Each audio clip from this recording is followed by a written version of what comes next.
All right, welcome. This is the first of several weeks on gender. We're going to be looking at gender, and that includes in future weeks, we're going to be looking at modern gender theory, secular gender theory, just looking at what it is, where it came from historically, how did it come to be that we think of gender and biological sex as distinct things. We're going to be looking at all of that and offering a Christian response to some of those modern theories. Today, though, we're going to start by looking at what the book of Genesis has to teach us about gender. And so today we're really laying a few just basic theological foundations. So let's begin by a word of prayer. Heavenly Father, we praise you for the knowledge and grace that lifts and sanctifies our souls. We ask that through the teaching time this morning that you would lift us towards heaven. We pray all this in Jesus' name. Amen. Now, in the Gospel of Mark, Jesus has this encounter with the Pharisees. It's in Mark chapter 10, and the Pharisees are questioning Jesus about whether or not divorce is permissible. And in Jesus' answer, he refers them back to Genesis, and he says this in Mark chapter 10, verse 6, "From the beginning of creation, God made them male and female." And that suggests that our understanding, therefore, of male and female must start in the book of Genesis. That's where Jesus' mind went when he considered these things, and so that's where our mind should go when we consider these things. And so if you've got a Bible, you can go ahead and make your way to the book of Genesis. We're going to look at several things, mainly in Genesis chapters 1, 2, and 3.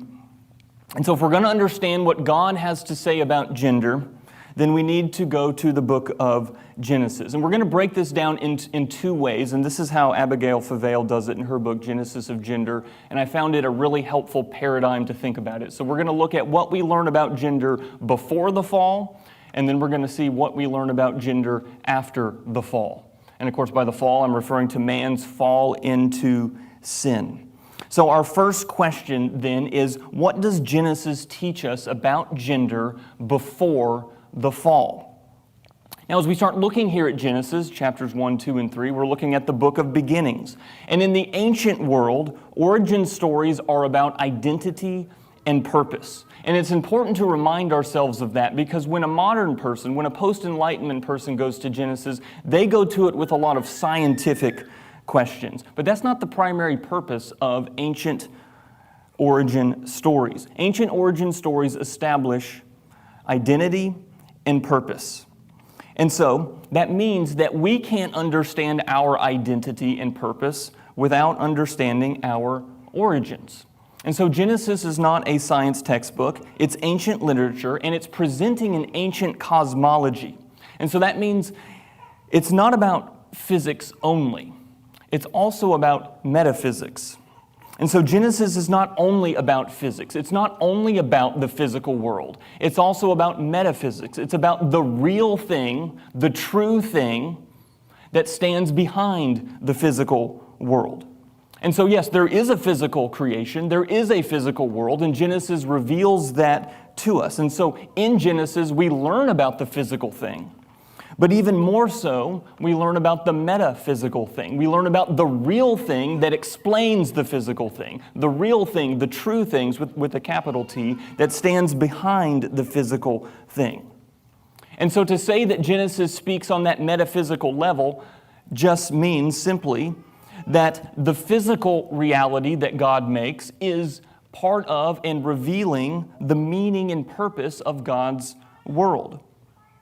And so the metaphysical works with the physical to give us meaning and purpose. And when it comes to individual persons, as man is made in Genesis chapter 1, that means that there is place and vocation and purpose and roles that come through, that are revealed through the physical creation, even the physical part of man.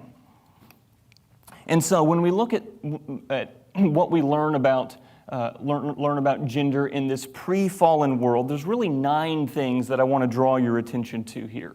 So there's 9 things that we learn about gender from the pre-fallen world.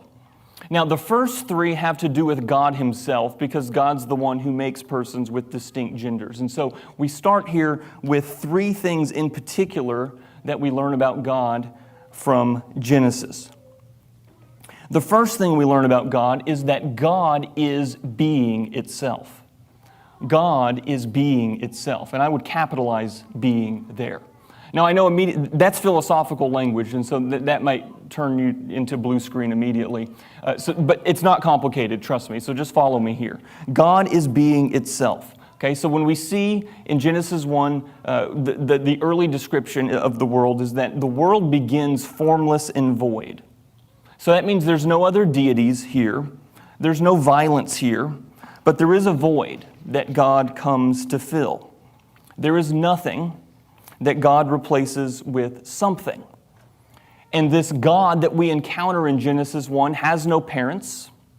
He himself has no origin story. Genesis isn't about the origin of God. God's just there. He's pre-existing the origin of the physical world. So God has no parents. God has no origin story because He doesn't come into being. And that's what I mean by God is being itself. He's not coming into being. He's the only thing in the world that doesn't come into being. He is being itself. And so God Himself is not a being. God is being. Another way to say this, a more simpler way to say this for people who have read the Bible, is to simply say that God is the great I am. God is always existing, infinitely existing. God is predating time, and then once He creates space and time, He transcends it. All existence depends on God. That's what it means to say that God is being itself. So it's not as complicated as it might sound. All finite existence depends on God's infinite existence. And there's more than just one ancient story of origins. Genesis is, of course, one of them, but the Babylonians had their own creation story. And in contrast to Genesis stands Marduk. Marduk is the Babylonian creator god, and his creation story is found in the ancient book Enuma Elish. And Marduk, in that story, is the product of two divine beings who are killed by the time Marduk creates the cosmos. So Marduk is mere being who has something to prove. He's not being itself. He comes into being, and then he has something to prove, and that's why the world exists in the ancient Babylonian creation story. And in contrast to Marduk, we have the God of the Bible. The God of the Bible has nothing to prove. He has no one to defeat. He has nothing to conquer. He's being itself. And so the oneness and sovereignty of God is being itself. It's the ground of all existence. And so the first thing we learn in this pre-fallen state is that God is being itself. The second thing we learn is that God is about creation rather than destruction. God is about creation rather than destruction.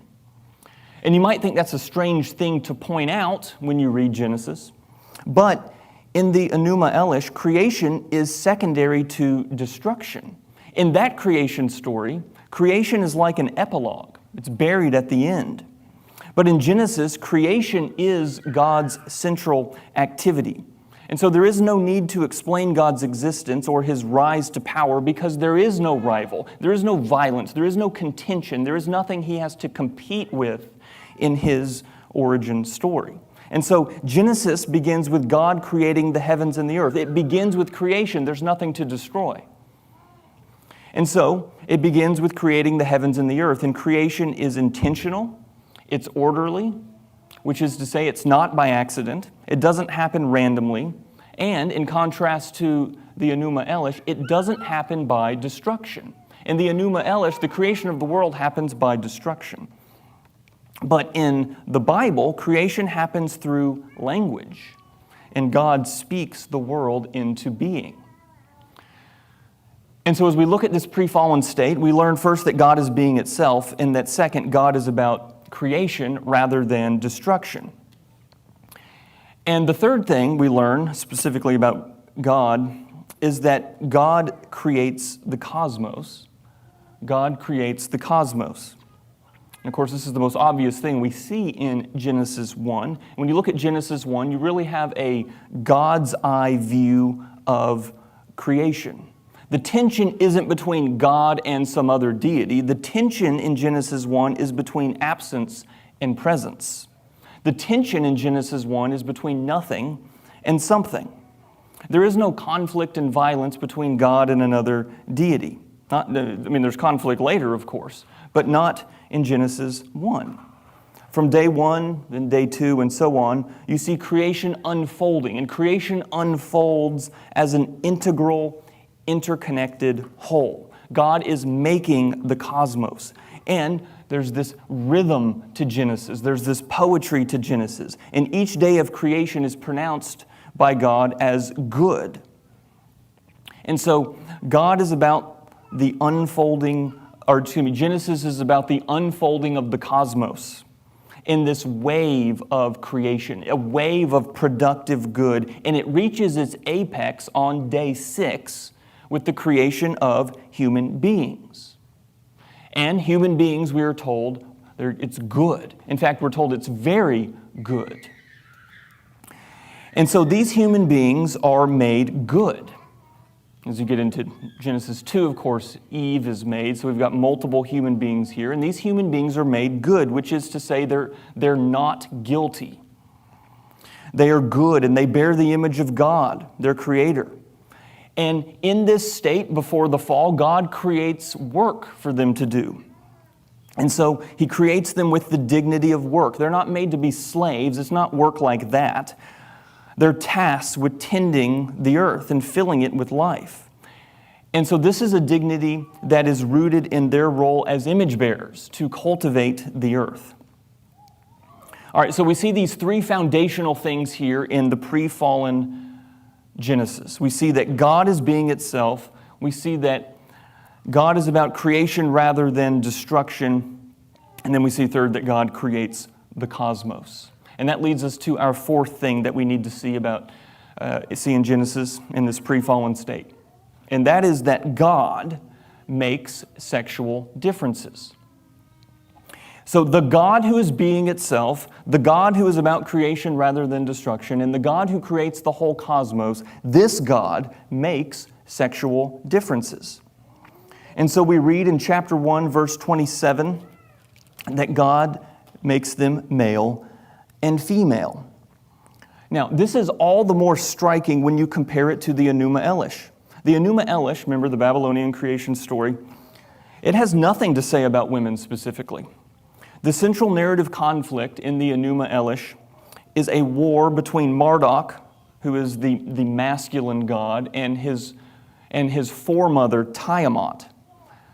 And so Marduk has to violently subdue Tiamat before creation can even take place. And so when you look at, in the ancient Babylonian creation story, male and female, it's about male conquering female. It's about male destroying female, and then once that destruction happens, then the creation can happen. Well, in Genesis, it's a very different story. In Genesis, there is no conflict or war between male and female. There is a common dignity that inhabits this divinely created order. There's a harmonious cosmos, and that includes the difference between male and female. So the order there is good. And so Genesis presents an orderly and dignified garden, and within that orderly and dignified garden are sexual differences between male and female, which means that the difference between a man and a woman is not an extraneous feature of the cosmos. It's not a faulty feature of the cosmos. It's an essential part of what God has said is good. And so when we look at the difference between male and female, we can conclude nothing other than this is good. This is not a problem. This difference is good. Of course, in the early chapters of Genesis, God is depicted as walking and talking with Adam and Eve in the beautiful garden. And so you also see that there is a transcendence and an immanence to God. In Genesis chapter 1, God is transcendent, which means He's large over. He stands above the creation as He creates the world. But then in Genesis 2, God is immanent. He's there. He's present. And the transcendent God of Genesis 1 is now a deeply personal God who desires to commune with His image bearers, both male and female. And so we see here that God makes sexual differences. I don't know about you, if you've ever read chapter 2, verse 7, and you see how God makes man, you say, okay, God makes man from the dust. That's odd. We're from the dust. What does that mean? I mean, what is God saying? Are human beings no better than dust? Why does He make man in this fashion? Why is it emphasized in verse 2 that we are from the dust? Well, the idea here is that you are a physical creature. That's the meaning of this. You are made from the dust. Human beings are physical creatures. Our bodies, our physical bodies, are part of who we are. Our physical bodies are integral to who we are. A human being has a physical presence. But it doesn't have merely a physical presence. You're not merely matter. Because God's breath, in the second part of verse 7, God's Spirit enlivens each of us with an immaterial soul. So you look at this, you look at verse 7 in particular, and you ask, what is a human being? One of the most fundamental questions of the world. What is a human being? Well, we see here a human being is body and soul. A human being is made out of the dust and then given life by God's breath. So what is a human being? A human being is earth and breath. A human being is matter and spirit. We are physical and spiritual. That's a human being. It's not one or the other. It's both. It's this duality, and that duality is related. And the word for this that's often used is psychosomatic. Human being is a psychosomatic being. Somatic from the Greek word soma. Soma means body. We're psychosomatic beings. We're physical and spiritual. We're body and spirit.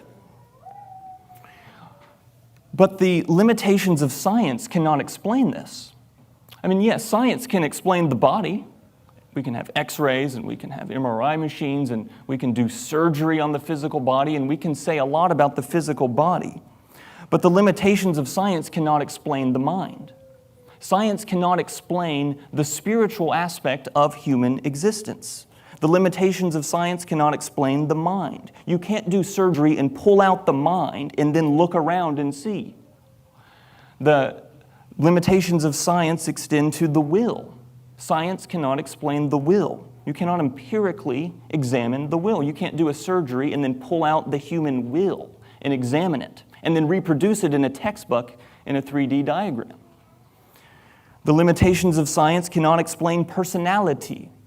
You cannot take personality out of a person mid-surgery and then examine it.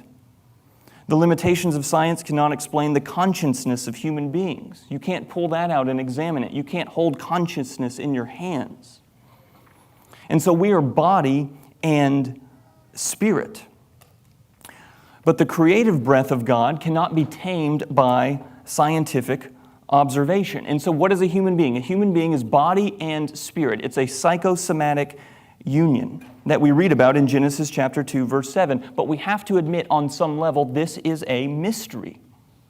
We can explain how reflexes work, and we can explain how the brain works. But can we explain how the mind works? Can we scientifically, empirically explain how the mind works, or how the will works, or how personality works, or how consciousness works? No. And so the creative breath of God cannot be tamed by scientific observations. And so a human being in some very real way is a mystery. Now, don't let the mysterious elements make you forget that it's a unity, though.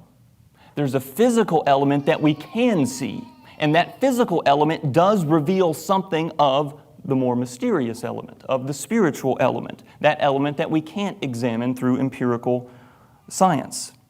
The body and the soul together make the person, and it's a unity. So the body speaks some truth about the soul.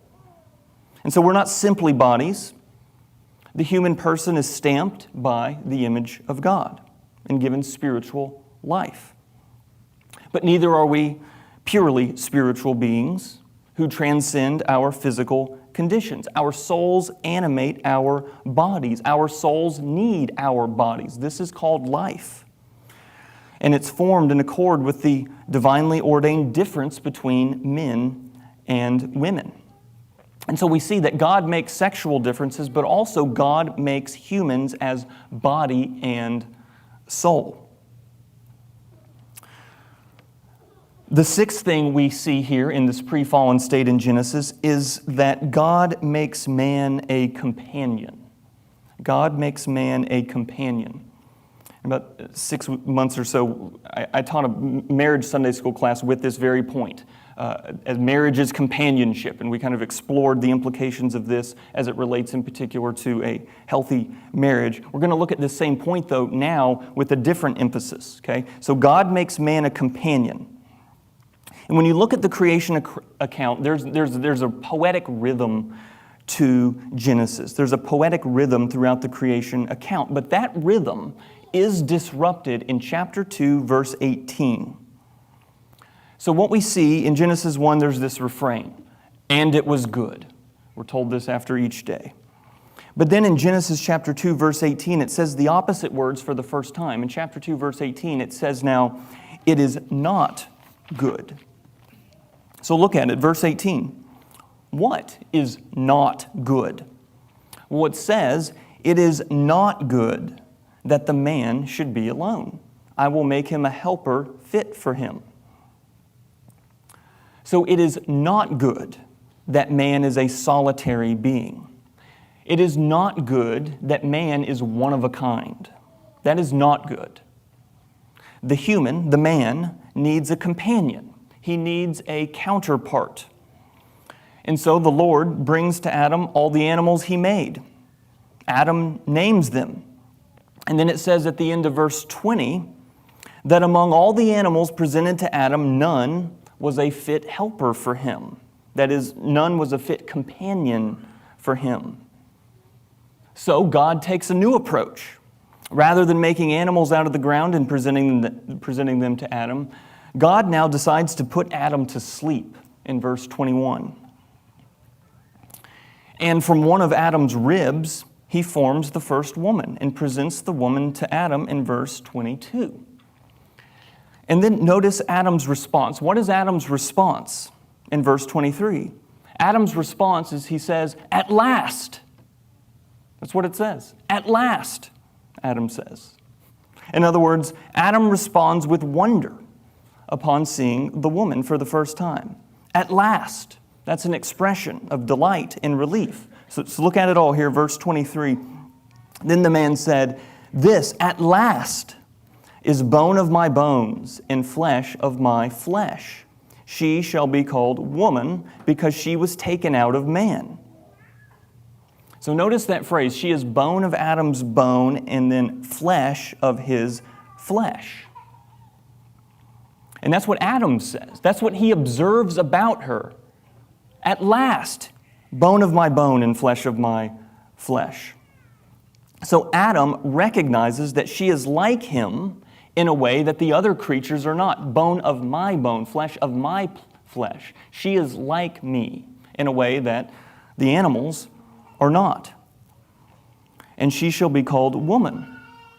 And by calling her woman, Adam there is characterizing her nature.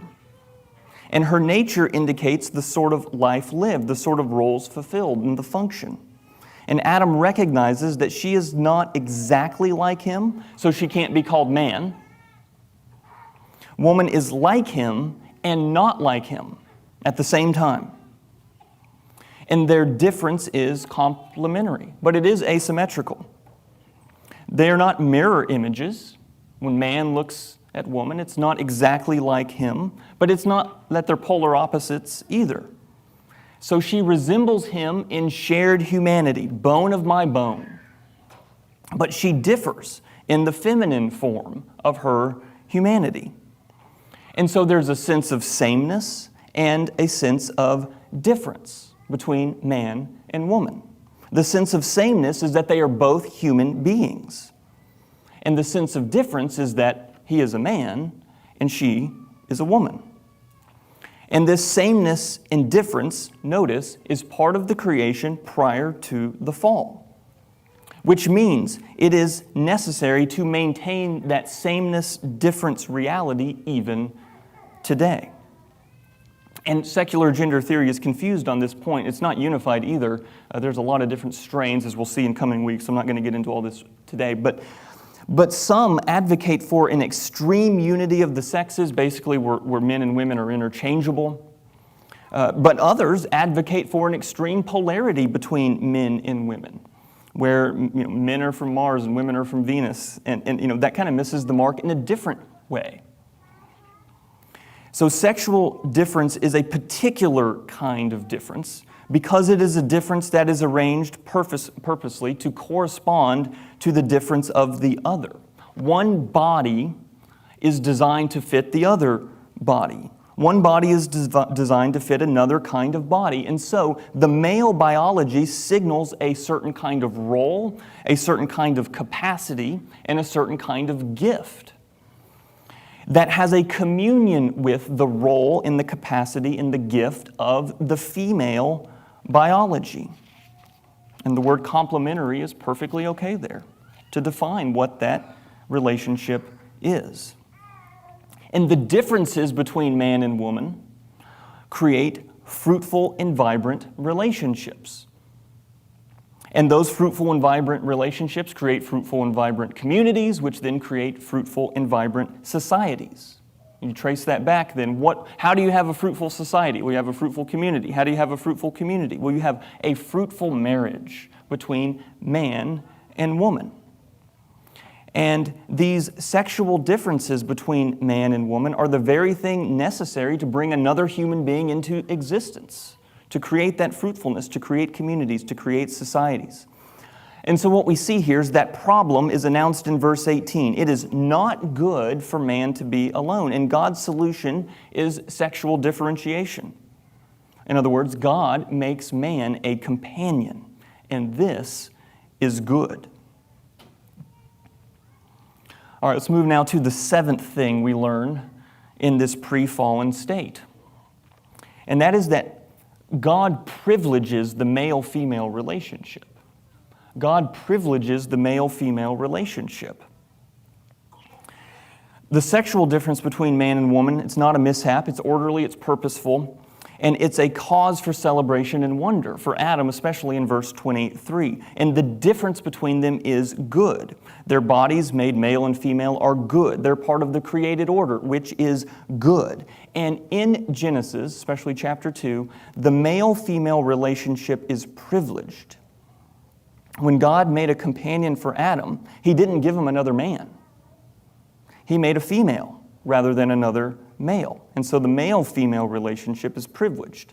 That is what solves the problem of verse 18. It's not good that man should be alone. What's the solution? A woman, not another man. And so the bodily differences between the man and the woman are good. And the reason I'm emphasizing this is because, again, when you contrast what Genesis is doing with some of the more ancient cosmology, some of the ancient creation stories, well, in Plato's Timaeus, women are only mentioned at the very end. He gives this extensive tour of the cosmos, and there is no women there. The woman is mentioned there at the very end. In ancient literature, in ancient origin stories, the male-male relationship is privileged. And in Plato's Timaeus, there is no woman even in the first generation of mankind. And according to the Timaeus, men who live cowardly and unjust lives are either reborn as an animal or a woman as punishment. And so, sexual difference is not a purposeful feature of ancient origin stories, in particular in Plato's cosmos. Sexual differences in Plato's cosmos are a defect.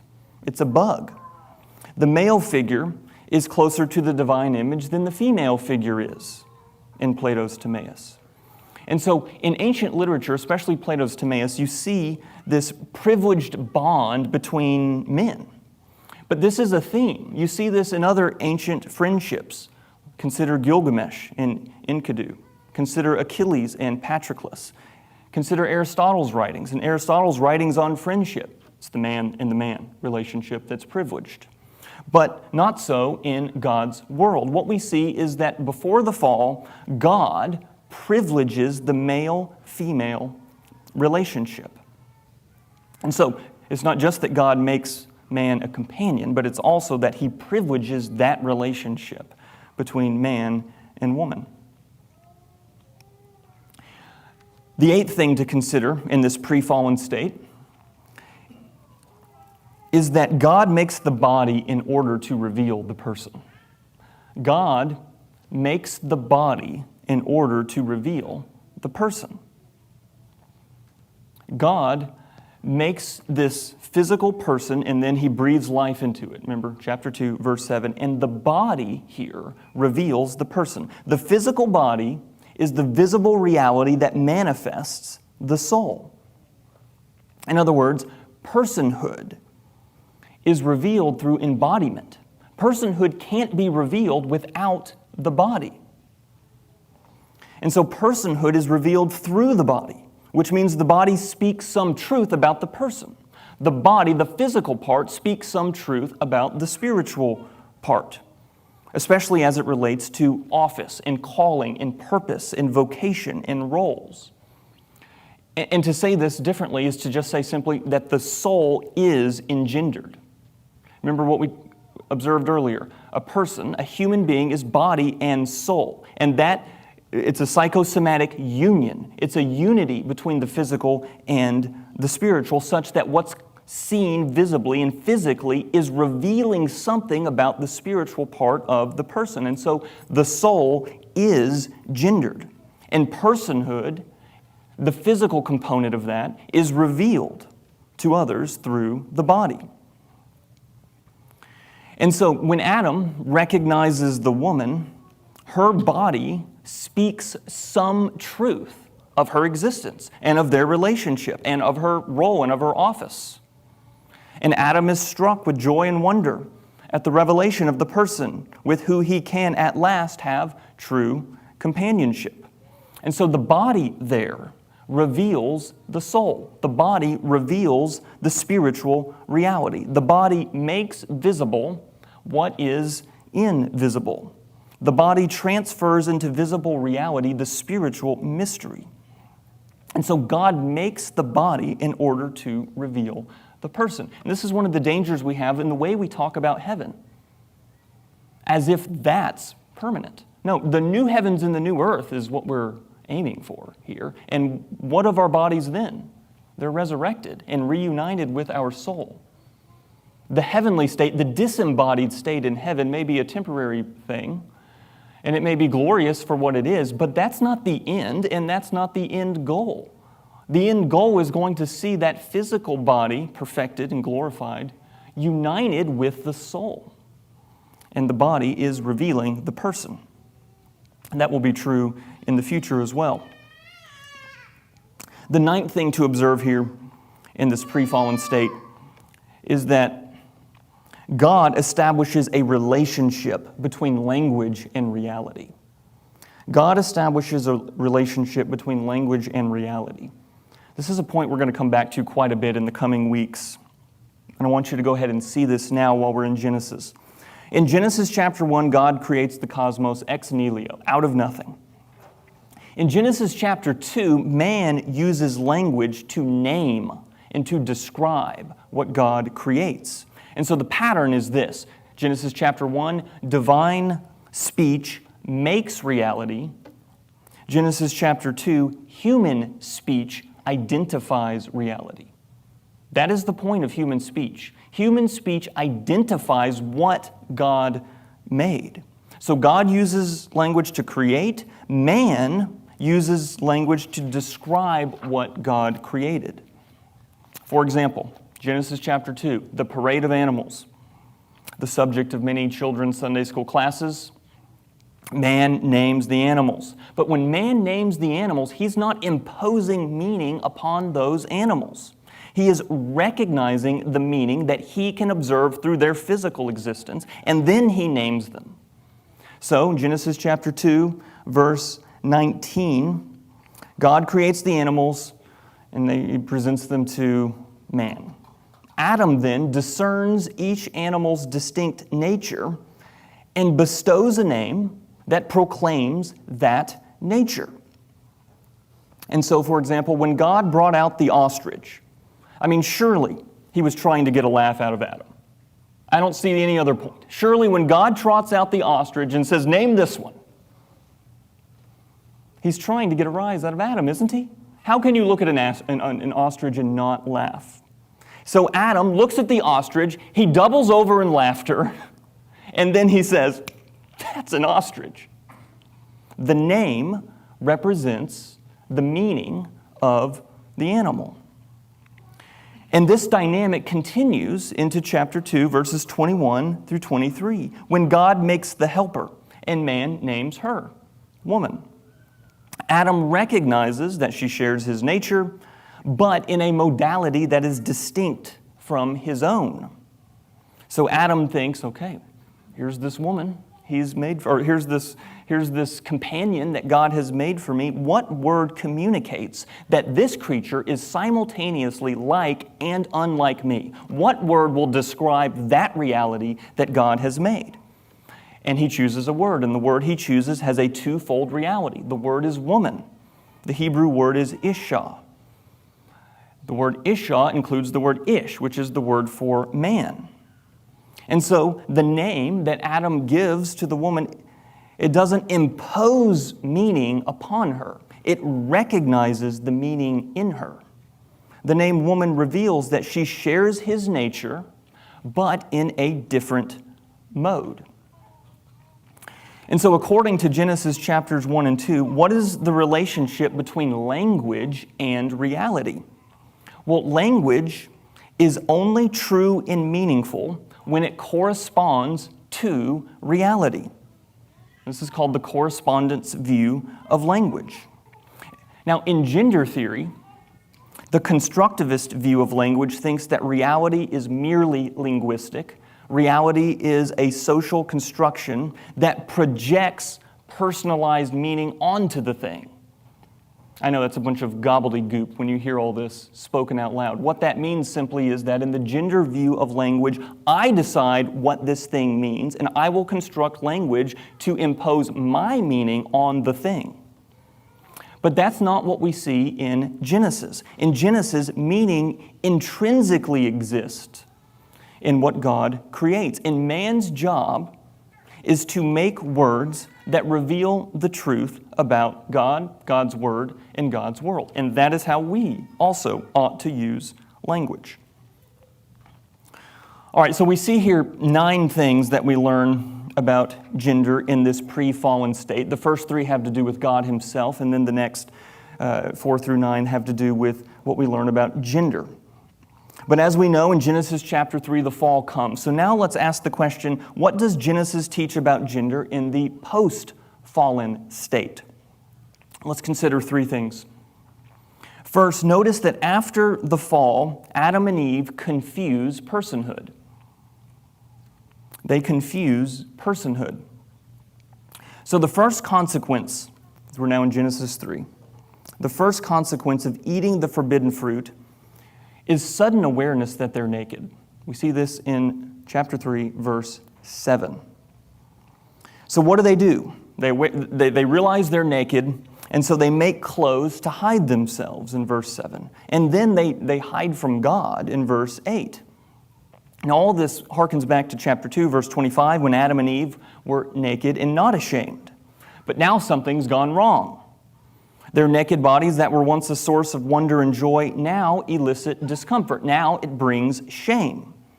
And so conflict has entered the garden, and conflict has disrupted the original harmony that exists between man and woman. Now they want to hide their sexually differentiated bodies. In other words, now they're ashamed of the body as a sign of the person. Remember earlier, the body is a sign of the person. The body is revealing something about personhood, about the soul, but now they're ashamed of the body and what it might reveal about their person. And so they lose sight of the truth that to see a body is to see a person, and so they hide the body. And so rather than participating in the visibility of the world, they hide their differentiated bodies. They're obscuring the bodily differences and thus obscuring the fact that the body does in fact reveal something about the person. And what else is lost? Well, they have also lost the sense of the image of God in themselves. Notice back in verse 5, Satan says, when he's tempting Eve, "You will be like God." And those words, and a few others that he gives, those words lead her away from the recognition that she already bears a likeness to God. She is a living, breathing image of God in the visible world. But he's trying to get rid of that. No, you will be like God if you do this. You're not like God now. Well, that's a lie. She's in the image of God right now. And so, the principle we see is this. When you get rid of God, you get rid of the person. Because the person, including the physical part, combined with the spiritual part, is the image of God. And so the words of the serpent cause doubt about the goodness of God's gift. The words of the serpent cause doubt about the goodness of God's creation, and causes doubt about the goodness that their bodies, as male and female, are good. And so what we see then in this part of Genesis in particular is that this is sin, the perpetual doubt about God's gift of creation, and that includes God's gift of bodies. And so the sinful person tries to hide or erase the gift of their body. How is that done in modern gender theory? Again, through language. And we're going to explore that more in future weeks. So the first thing after the fall is they confuse personhood. The second thing we see after the fall is that they confuse unity.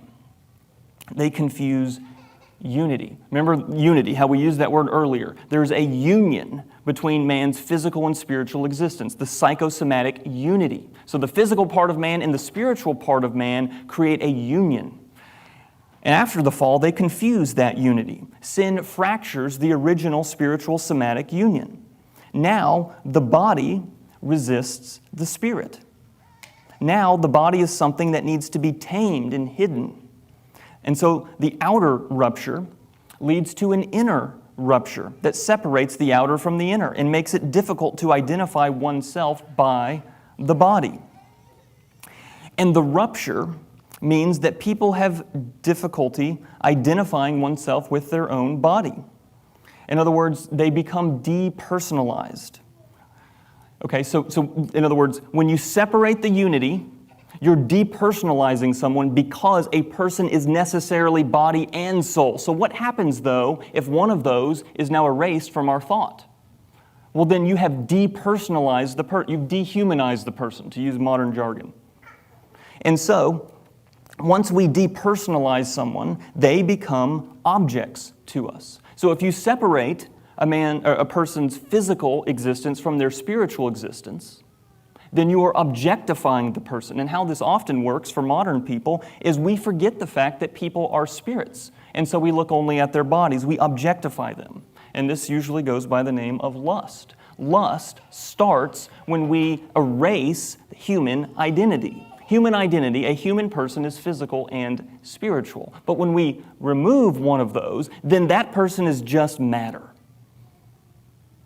That person is just there. It's an object for me to consume.